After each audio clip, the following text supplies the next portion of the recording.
नमस्कार दोस्तों, all exam guide गुरु के यूट्यूब चैनल पर मैं सुजीत पांडे आप सभी का स्वागत करता हूं। दोस्तों, ये सीरीज कल से स्टार्ट हो चुकी है। 60 क्वेश्चन आपके एमसीक्यू किसके, साइंस के। और इसमें क्या क्या है, 20 केमिस्ट्री के हैं, 20 फिजिक्स के हैं और 20 बायोलॉजी के। टोटल 60 क्वेश्चन है। ये group D railway NTPC special video है और बहुत ही चुनिंदा क्वेश्चन है। कल भी 60 क्वेश्चन का एक वीडियो डाला, जिसने वो नहीं देखा, लास्ट में आपको स्क्रीन पर शो हो जाएगा, देख लेना, ठीक है। तो चलिए करते हैं स्टार्ट। और इस 60 में से आपको टारगेट दिया सिर्फ 30 नंबरों का।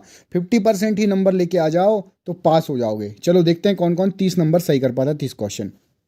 चीन के वैज्ञानिकों ने किस जानवर को पहली बार सफलतापूर्वक क्लोन कर लिया है? तो चीन के वैज्ञानिकों ने बंदर को सफलतापूर्वक क्लोन कर लिया है। ऑप्शन नंबर सी सही आंसर है। अगला क्वेश्चन देखिए, ये आपकी स्क्रीन पर, इसमें आपसे पूछा गया है, निम्नलिखित में से कौन सा सामान्य परिस्थितियों में आमाशय के आंतरिक अस्तर की हाइड्रोक्लोरिक अम्ल से रक्षा करता है? तो यहाँ पर जो ऑप्शंस दिए गए हैं उसमें से आपकी श्लेष्मा जो है, ऑप्शन नंबर बी, ये जो है रक्षा करता है। ऑप्शन नंबर बी इस प्रश्न के लिए सही आंसर हो जाएगा।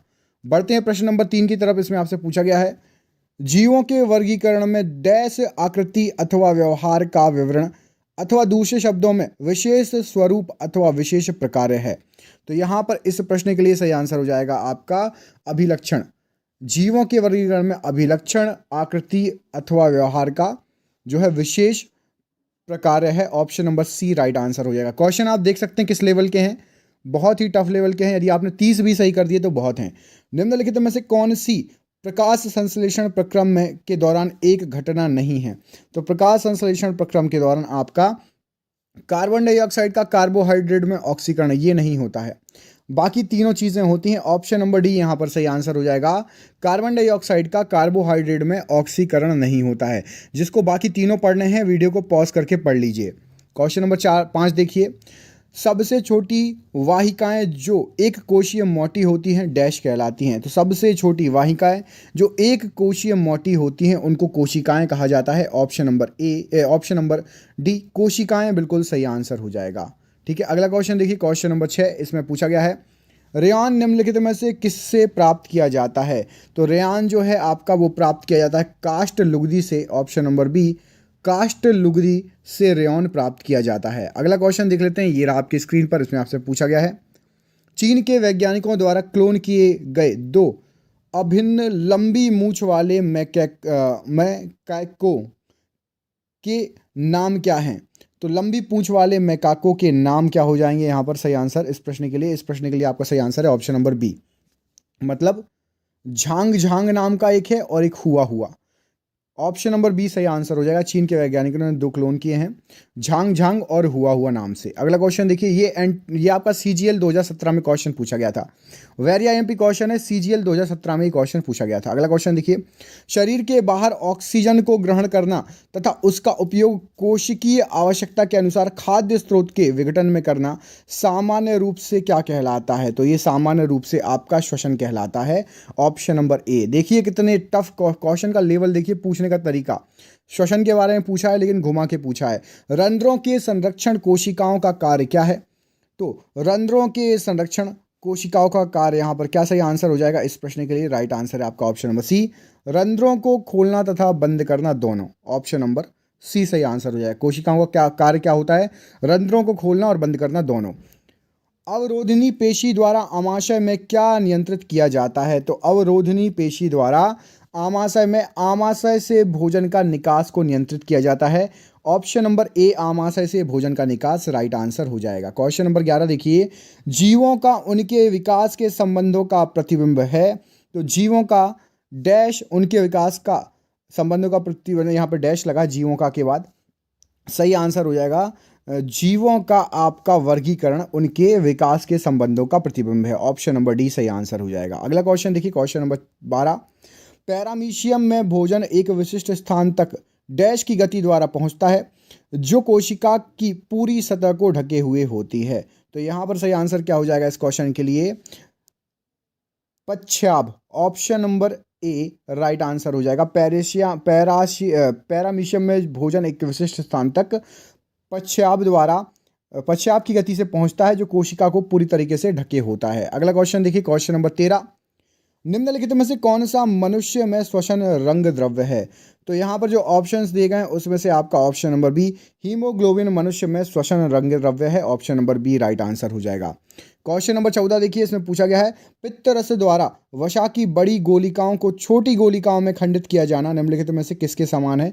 तो पित्त रस द्वारा वसा की जो बड़ी बड़ी गोलिकाएं होती है उसको छोटी गोलिकाओं में तोड़ना, यहाँ पर जो ऑप्शंस दिए गए हैं उसके अनुसार सही आंसर हो जाएगा साबुन का इमल्सीकरण है, ऑप्शन नंबर ए साबुन का इमल्सीकरण जो है के समान है। जैसे साबुन में इमल्सीकरण होता है वैसे ही पित्त रस में बड़ी गोलिकाओं को छोटी गोलिकाओं में तोड़ा जाता है। अगला क्वेश्चन देखिए, रॉबर्ट हुक ने कोशिकाओं की खोज उन्हें डैश में देखकर की थी। तो रॉबर्ट हुक ने कोशिकाओं की खोज उन्हें पतली कॉर्क के टुकड़े में देखकर की थी, ऑप्शन नंबर बी पतला कॉर्क के टुकड़े में रॉबर्ट हुक ने कोशिकाओं को देखा था। अगला क्वेश्चन देखिए, किस प्रकार के एपिथीलियमी ऊतक जो है वृक्कीय नलिकाओं तथा लार ग्रंथियों की नलिकाओं का निर्माण करते हैं जहां यह यांत्रिक सहारा प्रदान करते हैं। तो इस प्रश्न का आंसर सही क्या हो जाएगा? इस प्रश्न का आंसर सही है ऑप्शन नंबर आपका डी घनाकार एपिथीलियन प्रकार के ऊतक रहते हैं। घनाकार एपिथीलियन के प्रकार के जो है ऊतक रहते हैं जो कि लाल ग्रंथिकाओं की नलिकाओं का निर्माण करते हैं और साथ ही वक्की नलिकाओं का निर्माण करते हैं, option number D right answer हो जाएगा। क्वेश्चन नंबर देखिए अगला, इसमें आपसे पूछा गया है फंजाई जगत के बहुत से जीवों की कोशिका भित्तियां डैश कहलाने वाली एक कठोर जटिल शर्करा से बनी होती हैं। तो यहाँ पर सही आंसर हो जाएगा फंजाई जगत की बहुत सी कोशिकाओं की भित्तियां बनी होती हैं, ऑप्शन नंबर काइटिन की, ऑप्शन नंबर डी सही आंसर हो जाएगा। काइटिन एक कठोर और जटिल शर्करा है, काइटिन से बनी रहती है, option number D right answer हो जाएगा। ऑक्सीकरण की अभिक्रिया में क्या होता है? तो ऑक्सीकरण की अभिक्रिया में आपका इलेक्ट्रॉन खोते हैं, ऑप्शन नंबर बी इलेक्ट्रॉन खोते हैं, सही आंसर हो जाएगा। अगले प्रश्न पर बढ़ते हैं। एक ऐसी अभिक्रिया जिसमें एक साथ ऑक्सीकरण और अवकरण होता है उसे क्या कहते हैं? तो ऑक्सीकरण और अवकरण एक साथ होगा तो उसको कहा जाएगा ऑप्शन नंबर बी रेडॉक्स अभिक्रिया में ऑक्सीकरण और अवकरण दोनों एक साथ होते हैं। प्रश्न नंबर अगला देखिए, नाइट्रोजन की खोज किसने की है? तो नाइट्रोजन की खोज का श्रेय जाता है आपका Rutherford, option number D Rutherford ने नाइट्रोजन की खोज की है। क्वेश्चन नंबर 22 देखिए, इसमें आपसे पूछा गया है हेमाटाइट डैश का एक अयस्क खनिज है। तो हेमाटाइट जो है वो आपका आयरन का अयस्क या खनिज है, ऑप्शन नंबर बी सही आंसर हो जाएगा आयरन। अगला क्वेश्चन देखिए, पीवीसी का पूर्ण रूप क्या है? तो पीवीसी का पूर्ण रूप आपका पॉलीविनाइल क्लोराइड है, ऑप्शन नंबर डी यहाँ पर पॉलीविनाइल क्लोराइड इस प्रश्न के लिए राइट आंसर हो जाएगा। अगला क्वेश्चन देखिए, एरोमेटिक हाइड्रोकार्बन के अणुओं में कम से कम डैश बेंजीन की इस तरह के रिंग होते हैं। तो एरोमेटिक हाइड्रोकार्बन होते हैं उसमें जो है आपका कम से कम ऑप्शन नंबर एक जो है बेंजीन की तरह रिंग होता है, ऑप्शन नंबर डी यहाँ पर सही आंसर हो जाएगा। अगला क्वेश्चन देखिए, इसमें पूछा गया है क्रोमाइट डैश का अयस्क है। तो क्रोमाइट आपका जो है क्रोमियम का अयस्क कहलाता है, option number C chromium right answer हो जाएगा। अगले क्वेश्चन में पूछा गया है अल्फा कणों के बारे में निम्नलिखित में से कौन सी बात असत्य है? तो अल्फा कणों के बारे में ऑप्शन नंबर बी असत्य है, उनकी उच्च भेदन क्षमता होती है। तो अल्फा कणों की उच्च भेदन क्षमता नहीं होती है, याद रखना, ठीक है। ऑप्शन नंबर बी यहाँ पर जो है गलत है, बाकी सभी सही हैं। अगला क्वेश्चन देखिए, निम्नलिखित में से कौन सी ऑक्सीकरण अभिक्रिया की एक विशेषता नहीं है? तो यहाँ पर जो ऑप्शंस दिए गए हैं इसमें से आपका ऑप्शन नंबर ए इनमें हाइड्रोजन का जुड़ना शामिल है। तो ऑक्सीकरण की अभिक्रिया में हाइड्रोजन नहीं जुड़ते, ये जो है ऑप्शन नंबर ए गलत है, ऑप्शन नंबर ए। अगला क्वेश्चन देखिए, ये रहा आपकी स्क्रीन पर, फिरोजा डैश का एक खनिज अयस्क है। तो फिरोजा जो है वो कॉपर का एक खनिज अयस्क है, यहाँ पर ऑप्शन नंबर ए कॉपर बिल्कुल राइट आंसर हो जाएगा इस प्रश्न के लिए, कॉपर राइट आंसर है। अगला क्वेश्चन देखिए, इसमें पूछा गया है आपसे किसी रासायनिक क्रिया में एक उत्प्रेरक का कार्य क्या होता है? तो किसी रासायनिक अभिक्रिया में उत्प्रेरक कार्य जो है संक्रियण ऊर्जा को परिवर्तित करना, ऑप्शन नंबर डी संक्रियण ऊर्जा को परिवर्तित करना, ये जो है उत्प्रेरक का कार्य होता है। अगला क्वेश्चन देखिए, इसमें पूछा गया कौन सा पदार्थ मिलाने से कांच को हरा रंग मिलता है? तो यहाँ पर जो ऑप्शंस दिए गए हैं उसमें से आप क्रोमियम ऑक्साइड को मिलाएंगे तो कांच को क्रोमियम ऑक्साइड से हरा रंग मिलेगा। अगला क्वेश्चन देखिए, इन तंतुओं का उपयोग वृक्षों के बाल बनाने में किया जाता है। तो यहाँ पर जो ऑप्शंस दिए गए हैं उसमें से नायलॉन 66 के तंतुओं का उपयोग वृक्षों के बाल बनाने में किया जाता है। अगला क्वेश्चन देखिए, एक अम्ल डैश लिटमस पेपर को डैश में बदल देता है। तो एक अम्ल जो है वो नीले लिटमस पेपर को लाल लिटमस पेपर में बदल देता है, ऑप्शन नंबर सी नीला लिटमस पेपर से लाल हो जाएगा एक अम्ल से। अगला क्वेश्चन देखिए, प्रोटॉन का द्रव्यमान और डैश का द्रव्यमान एक समान होता है? तो प्रोटॉन का द्रव्यमान और आपका ऑप्शन नंबर ए न्यूट्रॉन का द्रव्यमान एक समान होगा। ऑप्शन नंबर ए यहाँ पर राइट आंसर हो जाएगा। अगला क्वेश्चन देखिए, निम्नलिखित में से किस विधि का प्रयोग करके हम विलयन में से विलय को विभक्त कर सकते हैं? तो विलयन में से यदि आपको विलय को विभक्त करना हो तो आपको वाष्पीकरण का प्रयोग करना पड़ेगा। ऑप्शन नंबर बी वाष्पीकरण सही आंसर हो जाएगा। अगला क्वेश्चन देखिए, बॉक्साइड का अयस्क या खनिज कौन सा है? तो बॉक्साइड का अयस्क या खनिज आपका यूरेनियम यहाँ पर सही आंसर हो जाएगा। ऑप्शन नंबर ए यूरेनियम है बॉक्साइड का अयस्क या खनिज। अगला क्वेश्चन देखिए, समभारकों में डैश होता है? तो समभारकों में आपका समान भार संख्याएं होती हैं किंतु भिन्न भिन्न परमाणु संख्याएं होती हैं। Option number A right answer है। अगला क्वेश्चन देखिए, इसमें पूछा गया है आपका मेलाकाइट डैश का एक अयस्क या खनिज है? तो जो मेलाकाइट है वो आपका कॉपर का अयस्क या खनिज होता है। ऑप्शन नंबर डी कॉपर यहाँ पर राइट आंसर हो जाएगा मेलाकाइट के लिए। अगले प्रश्न में आपसे पूछा गया है कांच को भी डैश कहा जाता है? तो कांच को भी क्या कहा जाता है? कांच को अति शीत द्रव्य कहा जाता है। ऑप्शन नंबर ए कांच के लिए बिल्कुल राइट आंसर हो जाएगा। अगला क्वेश्चन देखिए, पेंटेन के संरचनात्मक समावयवी कितने होते हैं? तो पेंटेन के डैश संरचनात्मक समावयवी होते हैं, उसमें सही आंसर आ जाएगा डैश में आपका 3 जो है समावयवी होते हैं, संरचनात्मक समावयवी। अगला क्वेश्चन देखिए, ताजे पानी का हिमांक बिंदु क्या होता है? तो ताजे पानी का हिमांक बिंदु आपका 0 degree Celsius. Option number C right answer हो जाएगा। अगला क्वेश्चन देखिए, आपेक्षिक आर्द्रता को किस रूप में व्यक्त किया जाता है? तो आपेक्षिक आर्द्रता को प्रतिशत के रूप में व्यक्त किया जाता है। Option number C right answer है आपेक्षिक आर्द्रता। अगला क्वेश्चन देखिए, एक वास्तविक गैस किसमें एक आदर्श गैस के रूप में क्रिया कर सकती है? तो एक वास्तविक गैस ऑप्शन नंबर बी दाब निम्न हो और ताप उच्च हो, है ना, प्रेशर कम हो और टेम्परेचर हाई हो तो वास्तविक गैस एक आदर्श गैस के रूप में कार्य कर पाएगी। अगला क्वेश्चन देखिए, तारों का रंग किस पर निर्भर करता है? तो तारों का रंग निर्भर करता है उनके तापमान पर। ऑप्शन नंबर ए तारों के तापमान पर तारों का रंग निर्भर करेगा। देहली आवृत्ति कैसी आवृत्ति है? तो देहली आवृत्ति जो है आपकी जिसके नीचे प्रकाश विद्युत उत्सर्जन संभव नहीं होता उसको देहली आवृत्ति कहते हैं। ऑप्शन नंबर बी यहाँ पर इस प्रश्न के लिए राइट आंसर हो जाएगा। अगले क्वेश्चन में पूछा गया है प्रकाशीय फाइबर किस सिद्धांत पर कार्य करता है? तो प्रकाशीय फाइबर यहाँ पर जो क्वेश्चन है उसका सही आंसर क्या हो जाएगा? ऑप्शन नंबर डी पूर्ण आंतरिक परावर्तन पर प्रकाशीय फाइबर काम करता है। अगले प्रश्न पर बढ़ते हैं। ये रहा आपकी स्क्रीन पर। इसमें आपसे पूछा गया है अंतर्दर्शी एक ऐसा यंत्र है जो आमाशय के अल्सरों का पता लगाने के लिए प्रयुक्त होता है। इसमें एक लंबी संकीर्ण नलिका होती है जिसके एक सिरे पर छोटा चमकीला बल्ब होता है जो आमाशय के मुंह द्वारा निर्विष्ट किया जाता है। अब आपको ये बताना है इसमें अंतर्विष्ट क्या है, अंतर्विष्ट क्या होता है, आपको ये बताना है। तो यहाँ पर सही आंसर क्या हो जाएगा इस क्वेश्चन के लिए? इस क्वेश्चन के राइट आंसर हो जाएगा ऑप्शन नंबर सी प्रकाशिक फाइबर या रेशा जो है वो अंतरिष्ट किया जाता है। Option number C right answer हो जाएगा। बढ़ते हैं अगले क्वेश्चन की तरफ। एक अंतरिक्ष यात्री को अंतरिक्ष में आकाश कैसा दिखाई देता है? तो अंतरिक्ष यात्री को अंतरिक्ष में आकाश काला दिखाई देगा। ऑप्शन नंबर सी काला यहाँ पर राइट आंसर हो जाएगा।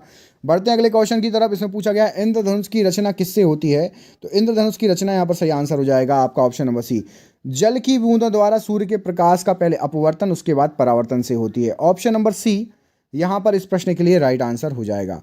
बढ़ते हैं अगले क्वेश्चन की तरफ। इसमें पूछा है संक्रमण आयन किसमें प्रकाश को अवशोषित कर लेते हैं? तो संक्रमण आयन जो है दृश्य क्षेत्र में प्रकाश को अवशोषित कर लेते हैं। बढ़ते हैं अगले क्वेश्चन की तरफ। ये रहा आपकी स्क्रीन पर। इसमें आपसे पूछा गया है कि बरसात के दिन जल पर छोटी तेलीय परतों में जो है चमकीले रंग दिखाई देते हैं, इसका कारण क्या है? तो इसका कारण आपका होता है व्यतिकरण के कारण। ऑप्शन नंबर सी छोटी चमकीली तेलीय परतों में जो है चमकीले रंग दिखाई देते हैं। अगला क्वेश्चन देखिए, सूर्य का प्रकाश हमारे पास लगभग कितने समय में पहुंचता है? तो सूर्य का प्रकाश हमारे पास लगभग आपका ऑप्शन नंबर ए सही आंसर हो जाएगा 8 मिनट में पहुंचता है। अगला क्वेश्चन देखिए, इसमें आपसे पूछा गया है शब्द इंसोलेशन या आतपन का अर्थ क्या होता है? तो आतपन का अर्थ होता है आपका आने वाली सौर विकिरण, इसको इंसोलेशन कहा जाता है। ऑप्शन नंबर बी सही आंसर हो जाएगा। अगला क्वेश्चन है निम्नलिखित में से कौन सी तरंगें ध्रुवित की जा सकती हैं? तो यहाँ पर जो ऑप्शंस दिए गए हैं उसमें से ध्रुवित की जा सकती हैं, आपको ये बताना है। ऑप्शन नंबर डी प्रकाश तरंगों का ध्रुवण हो सकता है, बाकी तीनों का नहीं हो सकता। Option number D right answer हो जाएगा। प्रश्न नंबर 54 देखिए, इसमें पूछा गया है सेकेंडों का लोलक वह लोलक है जिसकी समयावधि कितनी होती है। तो सेकेंडों की लोलक की समयावधि 2 सेकंड होती है। ठीक है, ऐसा बना रहता पेंडुलम, एक बार इस तरफ जाएगा एक बार इस तरफ जाएगा, तब जाके 2 सेकंड की अवधि होती है। रडार का प्रयोग किस लिए किया जाता है। तो रडार का प्रयोग यहाँ पर जो ऑप्शंस दिए गए हैं, सही आंसर क्या हो जाएगा, ऑप्शन नंबर सी, दूरस्थ वस्तुओं की पहचान और उनका पता लगाने के लिए रडार का प्रयोग किया जाता है। अगला क्वेश्चन देखिए, ये रहा आपकी स्क्रीन पर। इसमें आपसे पूछा गया है मानव शरीर में विभिन्न विकिरण एक्स किरणें और जो है आपकी गामा किरणों आदि के कारण हुई क्षति को किस में मापा जाता है। तो किरणों के कारण हुई जो क्षति होती है हमारे शरीर में, उसको मापने के लिए क्या होता है, उसको मापने के लिए आपका रैम नाम की यूनिट होती है। ऑप्शन नंबर डी यहाँ पर सही आंसर हो जाएगा, रैम। अगला क्वेश्चन देख लेते हैं, ये रहा आपकी स्क्रीन पर। इसमें आपसे पूछा गया है ध्वनि प्रदूषण स्तर की यूनिट क्या होती है। तो ध्वनि प्रदूषण स्तर की यूनिट जो शोर की यूनिट होगी वो ध्वनि प्रदूषण की भी होगी। ऑप्शन नंबर ए, डेसिबल में मापा जाता है ध्वनि प्रदूषण को। क्वेश्चन नंबर देखिए 58, गतिपालक चक्र भाप इंजन का महत्वपूर्ण हिस्सा क्यों होता है। तो गतिपालक चक्र जो है, क्योंकि गति को समान रखने में इंजन की सहायता करता है, इसलिए गतिपालक चक्र भाप इंजन का बहुत ही महत्वपूर्ण भाग होता है। Option number A right answer हो जाएगा।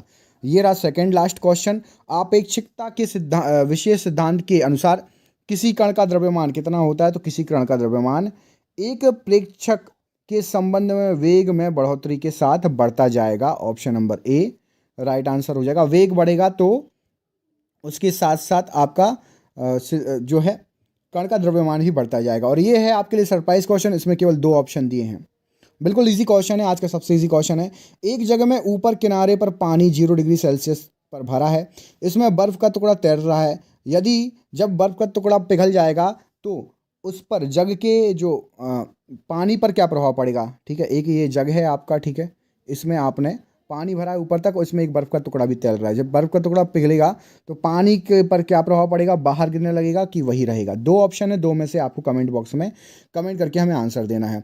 दूसरा वीडियो जिसने नहीं देखा, आपको स्क्रीन पर शो हो जाएगा, नहीं होगा तो हमारे चैनल पर चले जाइए। चैनल पर आपको सामान्य ज्ञान और सामान्य विज्ञान के बहुत सारे प्रैक्टिस सेट मिल जाएंगे। आप सभी का बहुत बहुत धन्यवाद दोस्तों, आपका दिन शुभ हो। कितने क्वेश्चन सही गए करीब करीब कमेंट करके ज़रूर बताइएगा। आज चैनल पर पहली बार कौन आया है वो भी कमेंट करके बताइएगा। मिलते हैं आपसे अगली वीडियो में, तब तक के लिए आप अपना ख्याल रखो। आप सभी का बहुत बहुत धन्यवाद।